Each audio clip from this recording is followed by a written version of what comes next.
जय श्री राम दोस्तों। देखिए, ज्यादा तेजी हमेशा इंसान को ले डूबता है और अमेरिका अभी उसी पथ पे चल रहा है। ईरान इजराइल का युद्ध चल रहा है, इस बीच में बिना मतलब टांग अड़ा दिया अमेरिका आके और ईरान के 3 परमाणु अड्डों को उड़ा दिया। खैर, ये तो कोई बात नहीं था। कल ईरान ने कतर में घुस के अमेरिका के आर्मी एयरबेस को तबाह कर दिया, जबकि इसको कहा जाता है कि इधर का सबसे बड़ा आर्मी बेस था अमेरिका का। खैर, कतर ने कहा कि हम ईरान का ऐसी तैसी कर देंगे, लेकिन ईरान कह रहा है कि कतर हमारा भाई है और उससे हमारा कोई दुश्मनी थोड़े है, उस पर हमने हमला नहीं किया है, हम अमेरिका को सबक सिखाना चाह रहे थे। तो एक चीज बताओ, ये ईरानी दिमाग से पैदल है का? किसी के आंगन में घुस के और बम फोड़ दो, उसके दोस्त को पीट दो।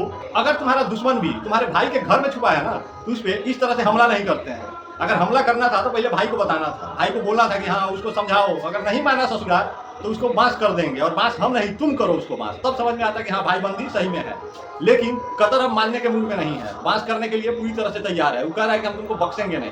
अब देखिए, अमेरिका तो एक और जल्दबाजी कर दिया। अमेरिका कह रहा है कि ईरान और इजराइल का सीज फायर का समर्थन कर रहा है। अभी दोनों तैयार है युद्ध विराम करने के लिए। सोचिए, भारत पाकिस्तान मामले में भी ये अमेरिका ही टांग घुसेड़ा था, लेकिन भारत पाकिस्तान युद्ध नहीं हो रहा था, इसलिए ये मामला सेटल हो गया। लेकिन ईरान और इजराइल का युद्ध चल रहा है और दोनों में से कोई मानने को तैयार नहीं। इन सब के बीच में देखने वाला बात यह है कि ससुरा पाकिस्तान खुद तो साला IMF के सामने कटोरा लेके भीख मांग रहा है, गेहूं नहीं है खाने के लिए, और ससुरा आंख दिखा रहा है पाकिस्तान, कह रहा है कि हम ईरान के साथ हैं और उसका औकात बताएंगे।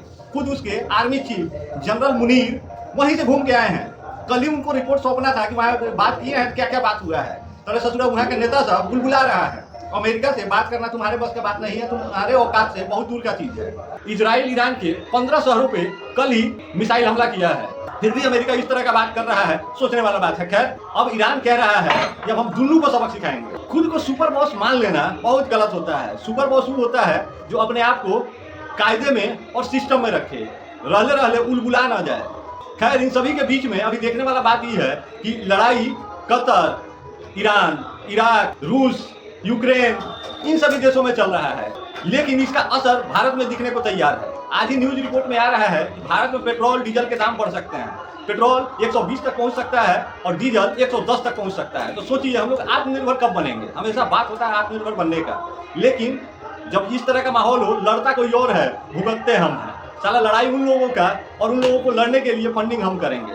गजब सिस्टम चल रहा है। मोदी जी पर कुछ ध्यान दीजिए, तेल का भंडारण ऐसा कीजिए कि 5 साल तक उस पर कोनो फर्क ना पड़े, तो वहीं जाके हम लोग आत्मनिर्भर बन सकते हैं। पता है कि हम लोग यहाँ तेल उपजता नहीं है, जमीन उगलता नहीं है, लेकिन इस चीज को हम लोग स्टोरेज तो बना सकते हैं। कम से कम 5 साल का स्टोरेज होना चाहिए, ताकि किसी भी देश में अस्थिरता का माहौल हो तो हमारे यहाँ ज्यादा फर्क ना पड़े।